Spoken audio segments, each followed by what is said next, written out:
علی آلک و اصحابک یا سیدی یا خاتم المعصومین نویت سنت الاعتکاف۔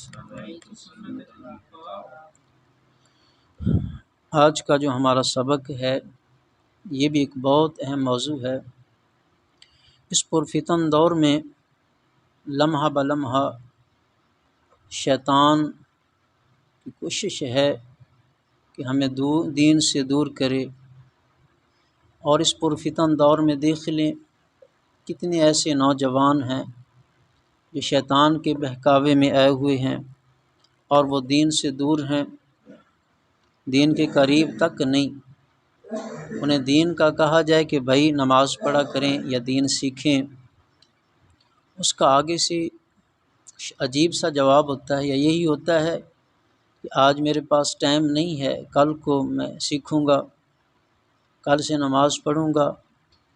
لیکن یہ یاد رکھنا، زندگی کے پل کا پتہ نہیں ہے، لیکن ہماری امیدیں کہاں تک لگی ہوئی ہیں۔ کاش کہ ہمیں اس پرفتن دور میں ایک سمجھ آ جائے کہ دین کیا ہے، ہم نے جو دین سیکھنا ہے وہ دین کتنا پیارا دین ہے۔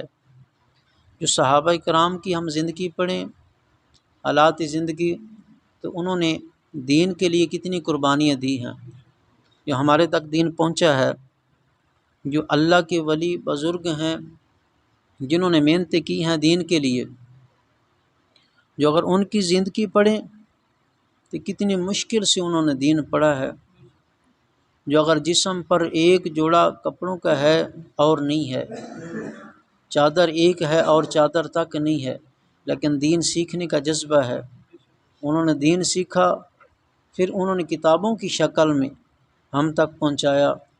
ہمارے لیے تو آسانیاں ہی آسانی ہیں، پانی، پنکھا، مسجد میں ہر سہولت موجود ہے، اس کے باوجود دین نہ سیکھیں تو پھر ہم اپنے نصیب کیا، اپنا تھوڑا سا محاسبہ کر کے دیکھیں ہم کس گمراہی کی طرف جا رہے ہیں، ہم کہاں پہنچ چکے ہیں، شیطان کے بہکاوے میں آ گئے ہیں۔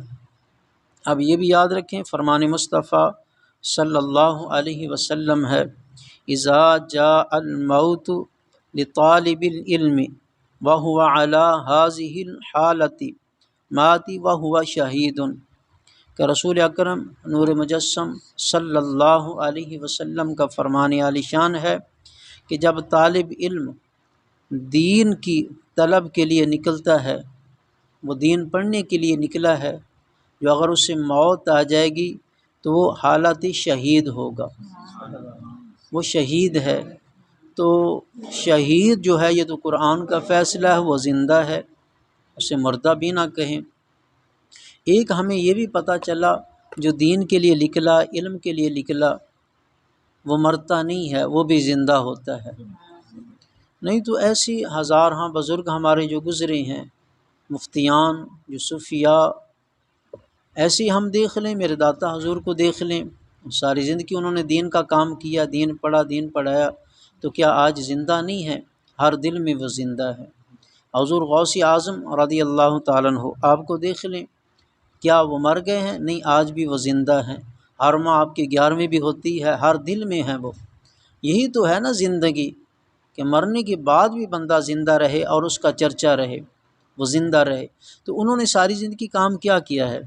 حضور غوث اعظم رضی اللہ تعالیٰ عنہ، آپ نے ادارہ بنایا، مدرسہ بنایا، پہلے مدرسے میں علم حاصل کیا۔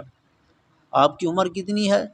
4 سال کے قریب آپ کی عمر ہے، لیکن دین کی طلب کتنی ہے کہ میں نے دین حاصل کرنا ہے۔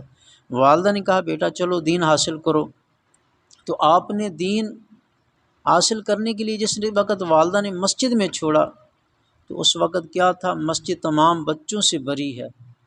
آج تو ہمارا معاشرہ ایسا ہے کہ مسجد میں بچے آنے کے لیے تیار نہیں ہیں، ہم نے استاد گھر میں بلایا ہوا ہے، یہ استاد کی عزت ہو رہی ہے، استاد گھر میں قرآن پڑھانے کے لیے آ رہا ہے۔ چلو اچھی بات ہے، قرآن پڑھے تو صحیح نا، چاہے استاد گھر میں پڑھائے لیکن قرآن پڑھیں، لیکن استاد کا ادب بھی ضروری ہے، یہ بھی خیال کریں۔ استاد پہلے دور میں کیا تھا؟ بچہ استاد کے پاس پڑھنے کے لیے جاتا تھا، لیکن پھر انتظار کرتا تھا کب میری باری آئے، میں سبق سناؤں، مجھے سبق ملے۔ تو آج اس پرفتن دور میں دیکھ لیں کیسے حالات ہیں۔ بس اتنا یاد رکھیں، جب حضور غوث اعظم رضی اللہ تعالیٰ عنہ آپ کی والدہ نے مسجد کے دروازے پہ چھوڑا اور فرمایا کہ بیٹا جاؤ جا کے قرآن پڑھو، تو آپ مسجد کے دروازے پہ کھڑی ہیں، انتظار میں ہیں، مسجد فل ہے، بیٹھنے کی جگہ بھی نہیں ہے، اتنے بچے مسجد میں قرآن کی تلاوت کر رہی ہیں، قرآن پڑھ رہی ہیں، قرآن کا علم حاصل کر رہی ہیں، آپ انتظار میں اب کھڑے ہو گئے۔ آج کل کا بچہ ہوتا تو وہ کیا کرتا، کہیں دھکا مکی کسی کو اٹھا کے کہیں نہ کہیں وہ بیٹھ ہی جاتا۔ ہم تو یہی کہتے ہیں نا، یہی سننے کو آتا ہے، بیٹھنے کے لیے جگہ بن جائے، سونے کے لیے ہم بنا ہی لیں گے۔ یہ ہمارے پاکستان کا، یہ ہمارا معاشرہ ہے۔ لیکن میرے حضور غوث اعظم نے جو ہماری تربیت کی ہے، آپ عمر کتنی ہے، 4 سال کے قریب عمر ہے، دروازے پہ کھڑی ہیں، کوئی بچہ اٹھے گا پھر جا کے سبق سناؤں گا، استاد کے پاس جاؤں گا، آپ انتظار میں ہیں۔ اب اچانک کیا ہوا، وہ اللہ ہے نا، اللہ کو بھی پتہ ہے یہ حسن حسینی سید ہے، تو آواز آئی حضور غوث اعظم آ گئے ہیں۔ تو راوی لکھتے ہیں کہ جتنے بچے ہیں وہ بھی سن رہے ہیں، استاد بھی سن رہا تھا کہ حضور غوث اعظم دروازے پہ کھڑے ہیں۔ تو بچوں نے راستہ دیا، جگہ بنائی۔ جب حضور غوث اعظم رضی اللہ تعالیٰ عنہ آپ بیٹھ گئے، استاد صاحب کو سبق سنانے لگے، دوزانوں بیٹھے ہیں ادب سے، استاد جی سبق پڑھائیں۔ استاد صاحب نے پڑھایا، بیٹا پڑھیں بسم اللہ الرحمن الرحیم۔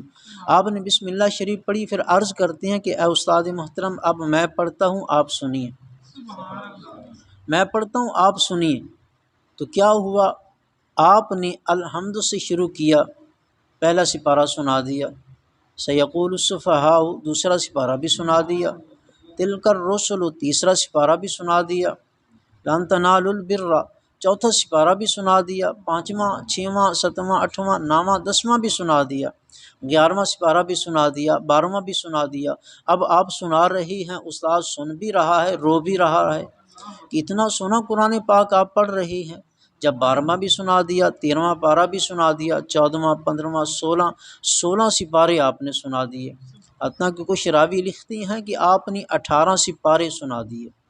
جب 18 سپارے سنا دیے، استاد سن رہا ہے، حضور غوث اعظم سنا رہی ہیں۔ اب استاد کی تڑپ ہے کہ حضور غوث اعظم آگے سنائیں، آگے سنائیں۔ آپ نے عرض کی حضور مجھے 18 سپارے ہی یاد ہیں۔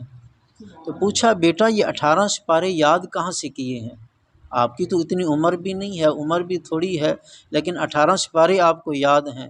تو آپ عرض کرتے ہیں استاد محترم، استاد جی یہ میں نے اپنی ماں کی گود سے سیکھے ہیں، میں اپنی ماں کی گود میں یہ یاد کیے ہیں۔ وہ بیٹا کیسے، جب اپنی ماں کے پیٹ میں تھا، ماں جب بھی کام کرتی تھی وہ قرآن کی تلاوت کرتی تھی، میں سنتا تھا۔